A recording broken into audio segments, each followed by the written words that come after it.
Telangana news today में आपका खैर मकदम है। आइए देखते हैं आज की ये अहम खबर। अस्सलाम वालेकुम। वक्फ अमेंडमेंट बिल 2024 बीजेपी ने जो पार्लियामेंट में पेश किया है, उसकी अहम वजह यह है कि हिंदुस्तान में सबसे ज़्यादा ज़मीन रखने वाला अगर कोई डिपार्टमेंट है तो वो फॉरेस्ट डिपार्टमेंट है।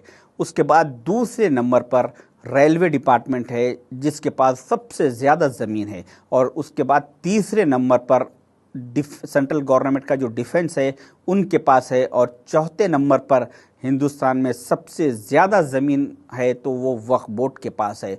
तो बीजेपी चाहती है कि इस चौथे नंबर पे जो सबसे ज़्यादा ज़मींदार है वक्फ बोर्ड डिपार्टमेंट ऑर्गेनाइजेशन, तो इसको चौथे नंबर से 40वें नंबर पर ला दे। इस वजह से उन्होंने एक काला कानून बनाते हुए एक बिल पार्लियामेंट में पेश किया, जिसको बहुत ही काबिलियत के साथ राहुल गांधी जी, जो पार्लियामेंट के लीडर ऑफ अपोजिशन हैं, उन्होंने उस बिल के बारे में कहा कि इसको जॉइंट पार्लियामेंट कमेटी यानी जेपीसी को भेजा जाए, और वहाँ पे वो लोगों की राय लेंगे। उसके बाद हम उस बिल के ऊपर पार्लियामेंट में डिस्कशन करेंगे।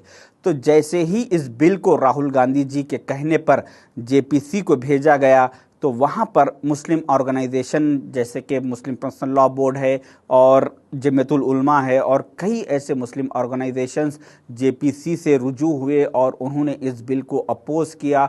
और अपोज करने के बाद मुस्लिम पर्सनल लॉ बोर्ड ने कहा, एक मेल आईडी उन्होंने तैयार की, एक स्कैनर तैयार किया, जिस स्कैनर को हमें चाहिए कि स्कैन करके अगर हम मुस्लिम पर्सनल लॉ बोर्ड को मेल करेंगे तो वो कितने करोड्स ऑफ मेल उनको रिसीव हुए, वो मेल्स वो बताएंगे कि देखो इतने करोड्स ऑफ लोग इस बिल को अपोज कर रहे हैं। वो मेल्स जेपीसी को बताया जाएगा और उसके बाद वो एतराज़ात को देखते हुए वो लोग पार्लियामेंट में इसको बोलेंगे कि इतने करोड्स ऑफ लोग इसके ख़िलाफ़ है, लिहाजा इस बिल को रोक दिया जाए, ख़त्म कर दिया जाए।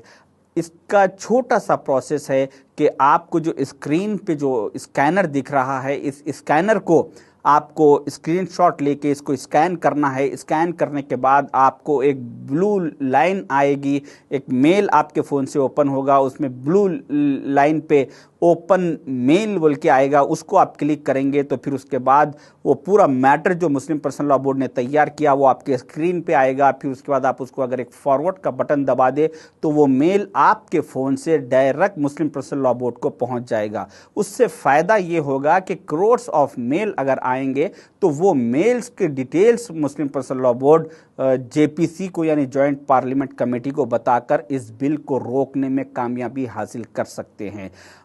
ये प्रोसेस सिर्फ और सिर्फ 5 से 6 सेकंड का है। अगर हम 5 से 6 सेकंड का प्रोसेस करने के लिए हमारे पास वक्त नहीं है तो फिर आप तैयार हो जाइए कि इस मुल्क में जो 3 लाख से ज़्यादा मसाजिदें हैं, हज़ारों खानखाएँ हैं और 10 लाख एकड़ से ज़्यादा जो वक्फ की ज़मीन है, ये सब कुछ तबाह होने से फिर कोई नहीं रोक सकता।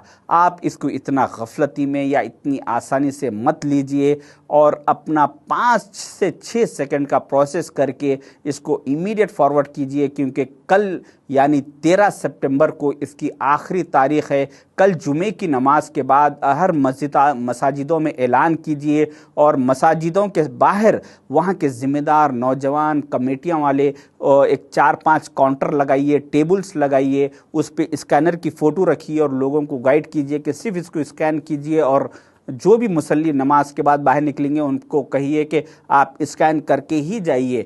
तो वो लोग स्कैन करके मेल करके जाएंगे, तो इससे करोड्स ऑफ लोगों का अगर जाएगा तो इससे बहुत बड़ा फ़ायदा होगा। वरना अल्लाह ताला का भी निज़ाम है कि वो गाफिलों की मदद नहीं करता। अगर आपके पास 5 सेकंड का वक्त नहीं है तो फिर आप सूरह अर्राद की में अल्लाह ताला सूरह नंबर 13 और आयत नंबर 11 में अल्लाह ताला फरमाते हैं कि मैं उस कौम को नहीं बदलता जो ख़ुद अपने आप को नहीं बदलना चाहती। तो इस वजह से हमें चाहिए कि अपने आप को बदलें। हमारे टाइम में से सिर्फ एक 6 सेकंड का वक्त निकाल के इस मेल को फॉरवर्ड कीजिए। जो बाहर एनआरआईज़ है, दुबई, सऊदी, अमेरिका, जहाँ पर भी हिंदुस्तानी रहते हैं, उन सब के चाहिए कि इस मेल को, स्कैनर को फॉरवर्ड कीजिए। कम से कम इस वीडियो को फॉरवर्ड कीजिए। आप करने के बाद आपके घर के जितने फ़ोन्स हैं उन सारे फ़ोनों से ये स्कैन कराइए और मेल फॉरवर्ड कीजिए और इस चीज़ में आप इस बिल को अपोज करने के लिए मेल कर रहे हैं, मगर गफलती में मत रहिए कि जो दूसरे तबके के लोग हैं उन लोग बहुत बड़ी मुहिम चला रहे हैं इस बिल की तायीद में, वो भी एक स्कैनर तैयार किए हैं। तो अगर हम गफलती में रहेंगे तो सारी हमारी मसाजिदें, हर वो चीज़ तबाह होने से कोई नहीं रोक सकता।